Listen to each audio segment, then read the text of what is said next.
19h11 sur Europe 1, l'immobilier va mal, le marché est en crise, on construit moins de logements neufs, il n'y a plus rien à louer et ceux qui veulent acheter ont un mal fou à obtenir leur crédit. Dans ce contexte, le ministère de l'économie et la Banque de France annoncent un léger assouplissement des règles. Margot Faudéré, alors qu'est-ce qui change?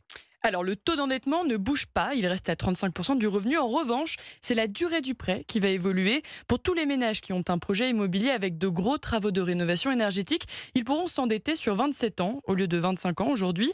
Selon Bercy et la Banque de France, cette mesure, parmi d'autres, doit fluidifier l'octroi des crédits.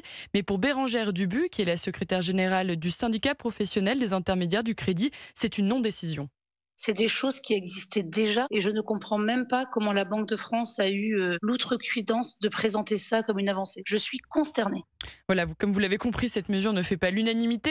En tout cas, en plus de la durée du prêt, le Haut Conseil de stabilité financière, réuni ce matin, a aussi décidé de sortir les intérêts d'un prêt relais du calcul du taux d'endettement. Concrètement, cela permettra de rendre plus de Français éligibles à un crédit. Et puis, il a aussi apporté son soutien à une initiative qui a été lancée par Bruno Le Maire avec les banques.